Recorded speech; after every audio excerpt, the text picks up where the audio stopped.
we head on over to the Senate and mobile journalist Merrimon Reyes is there. Merrimon, natanggap na ba ni Senate President Tito Soto ang official communications from the Ombudsman regarding Senator Joel Villanueva at yung pag-i-enforce yung 2016 order ni Conchita Carpio Morales noon? Lord, so far ang sinabi ni Ombudsman Remulla, bukas na personal na dadalhin dito sa Senado at ibibigay kay Senate President Tito Soto yung kanyang kasulatan na hinihimok nito na i-push ng Senado yung dismissal order dito laban kay Senator Joel Villanueva that was dated year 2016. And so far, bukas din kasi sakto lang din dahil merong budget hearing ang gagawin ng Senate Committee on Finance tungkol sa budget naman ng Office of the Ombudsman. Pero nung natanong naman ng media, nahinga natin ng komento itong si Senator Joel, nagbigay nga siya ng kopya ng clearances mula sa Sandigan Bayan at sa Office of the Ombudsman na nagbibigay linaw raw na wala siyang administrative nor pending criminal charges. And ang sabi pa ng senador dun sa isang mensahe sa media, ina-anticipate na raw nila na merong harassment silang mararanasan, pati yung mga fake news na magsa-circulate. So bukod doon sa mga kopya na yun, plano rin daw nilang mag-file ng charges sa mga nagpapakalat ng sinasabi ng fake news tungkol sa usaping ito. For Senate President Tito Soto, hindi pa raw siya makakapag-komento hanggat hindi niya nakukuha yung komunikasyon mula sa Ombudsman. Yan ang medyo matindi ang issue na yan. Kasi kung naalala mo nun, si Merrimon, panahon ito ni Coco Pimentel as Senate President. Yes. Tama, ano? And majority leader noon, exactly. si Senator And Tito Soto. Oo, Pauline, and nag-file noon ng motion nung majority floor leader pa itong si Senator Tito Soto na sundin yung isang opinion ng legal counsel na si Attorney Maria Valentina Cruz at sinasabi doon sa ilalim ng Ombudsman Act, walang kapangyarihan ng ombudsman para makapag-punish, makapagparusa o kaya makapag-evict ng kahit na sinong kongresista mula both sa lower and upper chamber of Congress. So yan yung isa sa antabayanan natin kung paano nga ba nila tutugunan itong magiging kasulatan mula sa ombudsman, kung sasagutin ba nila ito, susundin ba nila ito, o magkakaroon ba sila ng other considerations? Kasi part of the conversation din is if kailangan ba muna na merong ethics complaint laban sa senador na kailangang asikasuhin ng Senate Committee on Ethics bago magkaroon talaga ng paninibak sa pwesto, or kung ano yung magiging desisyon nila tungkol doon. So titignan natin kung magiging consistent itong si Senator Tito Soto sa kanya naging desisyon back then. Pero Merrimon, at the same time, may isang naglabas sa One Luna blog na yung documents na pinakita ni Senator Joel Villanueva na clearance, so to speak, ay galing naman daw pala sa ibang kaso. Have you seen the documents? Nag-provide na ba itong si Senator Joel ng kopya sa inyong mga reporter para ma-verify kung yan ba talaga yung pinag-uusapang 2016 dismissal order ni Ombudsman Conchita? Pauline, tayo mismo, sinusubok natin makakuha ng kopya. Chine-check din natin yung mga records na available online pero wala tayong mahagilap talaga. And for Senator Joel, nanghingi rin tayo ng full copy nitong kanya pinatutungkulan na kaso. Pero so far, wala pang naibibigay na full copy itong opisina maging ng senador tungkol dyan. Singit ko lang, Merrimon at Tita Pao, noong 2019, ginigiit naman ni Samuel Martires na dinismiss daw yung order na yun noong 2019. It was junked, noong 2019. So, yun ang pinanghahawakan siguro nitong si Joel Villanueva. At sinasabi niya na ibinasura nga yan, yung order na yan. After he was found... so ito yun, kasi may naka-encircle na date naman dito, July 31, 2019. So accordingly, the present case hereby dismissed. So this is under already Ombudsman Martires? Yes, oo. Basta maraming mga maraming ino-overturn yung mga kaso doon sa ibang mga senador na similarly convicted rin, mga ganyan. Habang may habang nakatingin na ang mga tao sa ibang mga issues, yun ang mga nangyayari. So, Merrimon, tingnan natin kung ito ba ay alin ang pakikinggan ba? Tingnan natin yan. Kailangan maging mapanuri talaga tayo and we don't just believe whatever we see. Well, tayo nga dito all sides, all the time. Pero Merrimon, on other matters, dyan naman sa Senado, kamusta ang majority block? Tuloy na ba na babalik itong si Senator Ping Lacson as a chairman of the Blue Ribbon Committee? Because last night, kausap din namin si Senator J.V. Ejercito, sabi niya it's still up to the decision ng buong mayorya. So hindi pa rin sigurado? Sabi niya, oo. Sabi niya he believes there are other people equally capable. Nako, So, wala nang tumatanggap. pero sabi sino ba? niya he's willing to work with anyone. But Si JV. si JV, oo. Siya yung nagtampo, di ba? Oo.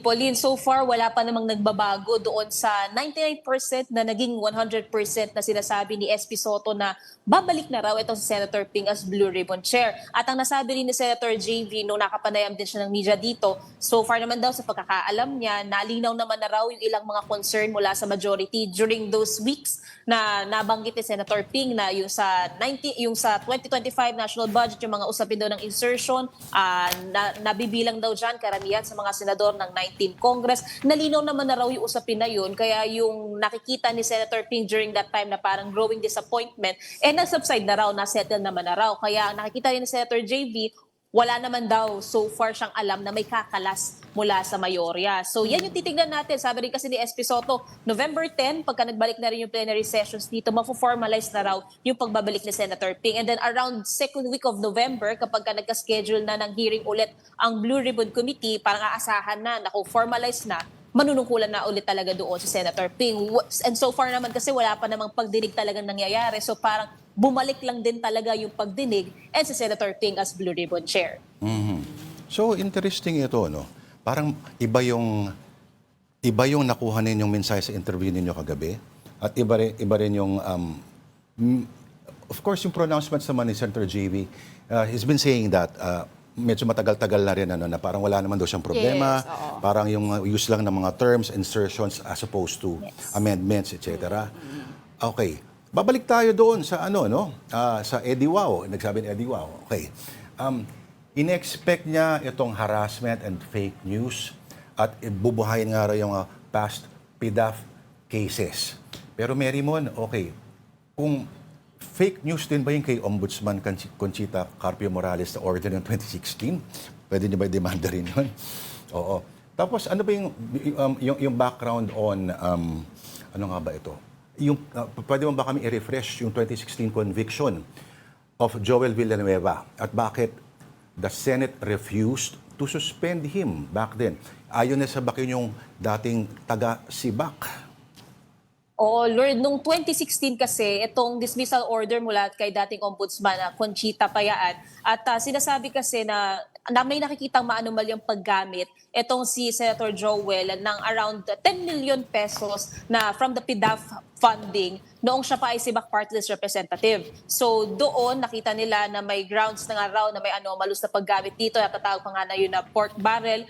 Pero during that time din noon, nung nagkaroon na ng dismissal order dito kay Senator Joel, nag-file naman ng motion itong si Majority Floor Leader during that time na si Senator Tito Soto na tignan naman yung opinion nga nung nung Supreme Court legal counsel, baka magkamali tayo na sasabihin, ng Senate Legal Counsel na si Attorney Maria Valentina Cruz na sinasabi nga, under the Ombudsman Act, walang kapangyarihan na manibak o magparusa itong ombudsman. So during that time, lahat sumuporta doon sa naging motion ni Senator Soto. Kaya ang nangyari, ang nasabi rin during that time ni ex-Senate President nila Coco Pimentel, na hanggat wala rin pa daw yung final na resolution tungkol doon sa kaso dito kay Senator Joel, magpapatuloy siya na papasok o magfa-function sa kanyang opisina. And so far naman ngayon, itong si Senator Joel, yun nga, wala pang ibang nabibigay ulit na komento o impormasyon. And sinusubukan ding makapanayam din ng media ang senador. Pero so far, wala pa siya ulit ibang komento tungkol dito. Kamusta naman yung mga nakadetain dyan sa baba? Mary Mon, pwede ba kayo sumilip doon? Hindi, ano? Hindi pwede. Yun yung matagal na nating sinusubok. Nagpapaalam tayo dito sa OSAA. Pero sabi kasi nila mahigpit talaga ang pagbabantay lalo-lalo sa mga nakadetain. Sina Curly Vizcaya, sina Henry Alcantara, JP Mendoza. And so far yan din yung titingnan natin kasi wala pa namang binibitawan na salita ang Senado na pakakawala nila na ang mga ito. Lalo pat nasabi rin last time naman ni Acting Chairman na Erwin Tulfo ng Blue Ribbon, ipagpapatuloy pa rin nila yung direksyon na iniwan ni Senator Ping supposedly na For example, itong mga cited in contempt na nandito sila, tuloy pa rin yung investigasyon sa kanila. Si Orly Gutesa, nilolocate pa rin nila, inaasahan na dadalo sa susunod na pagdinig ng Blue Ribbon. And the same goes din sa pag-i-invite kay dating ako Bicol Party Representative Zaldico, maging kay dating House Speaker Martin Romualdez. Lahat naman yun ipagpapatuloy nila. Yun nga lang, ang titingnan talaga natin ngayon, yung pagbabalik din ni Senator Ping at kung magkaka-epekto ba to sa magiging alignment ulit ng Senado. Pero yun nga, sabi naman so far, wala pa naman daw nagbabago sa loob ng majority, wala pa naman daw kakalasat. Pero sabi rin ni Senator JV, okay naman daw sila ni Senator Ping, nagkausap naman daw sila. So tulad nga ng nasabi rin sa kanila pulin, kung sino man daw ang manunungkulan, willing naman at ready naman to serve din itong si Senator JV and to cooperate. Pero itong si Engineer Bryce Hernandez, bumisita today sa Ombudsman. Humarap siya doon, so mukhang nakalabas muna siya temporarily from the Senate detention facility. Ano pa nga siya, yung naka-bulletproof vest. So mukhang for the day lang naman yan, Merrimon, ano? Oo, ang sabi ni SP Soto dyan, yun daw yung maganda dahil na-cite na sila for contempt at nandito sila sa kustudiya ng Senado. So may guarantee or may assurance na pag pinatawag sila, for example, ng DOJ, pag pinatawag sila ng NBI, may guarantee na ibabalik din sila agad dito. So even yung naging request netong mga to na even si Curly nag-file pa na mapalaya mula sa kustudiya, ito rin sila Bryce Hernandez at JP Mendoza, House hindi rin arrest. dyan pumapayag. Oo, sina SP Soto, sabi pa nga medyo parang over na yung house arrest na hinihingi kaya hindi naman daw yun totoo. At yun yung safe grounds nila para raw walang pagtakas na mangyayari. Kasi sayang naman yung mansyon nila, di ba? Pinaghirapan nila yon, plus yung mga magaganda nilang sasakyan at yung mga online casino siguro. Anyway, anong mga hearing ngayon dyan, Merrimon? Mga pagdinig na nangyari?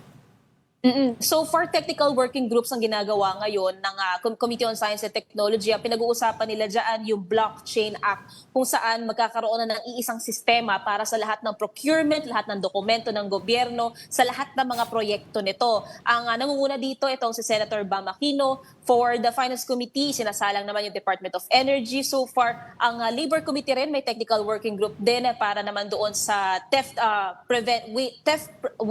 Wage Theft Prevention Act na nais nilang isulong. So far, medyo tahimik pa naman ang Senado ngayon. Bukas, isasalang naman ang Office of the Ombudsman para sa budget hearing nito sa Finance Committee ng Senado. And then by November 9, pag bumalik na ang plenary sessions, around the second week of November, aasahan naman na natin yung mabigat-bigat na pagpapatuloy na ng budget season. Kasama na dyan yung budget plenary debate. Then sabi ni Senator Sherwin, around the last week of November to early week of December, BICAM. And then hopefully before the day of Christmas daw, malinis na, narepaso na, napirmahan na raw itong 2026 national budget na wala na raw anumalyang makikwestiyon o makikita. Anong theft prevention yun, Merrimon? Wage Theft Prevention wage. Act. Wage. Yes, Wage Theft Oo. Prevention Act. Oo, yan yung isa sa mga tinitingnan din ng mga senador dito, lalong-lalo na pagdating sa mga kapatid nating manggagawa. Bukod doon sa yung minimum wage na sinisilip din ng ilang mga panukalang batas na mapaangat pa, tinitingnan nila yung iba pang mga pribilehiyo na dapat daw protektahan. Dami kasi magdanakaw dito, no? Anyway, maraming salamat sa iyo, ang ating mobile journal sa Senado, si Merrimon, the teleporter, reporting Reyes from the Senate.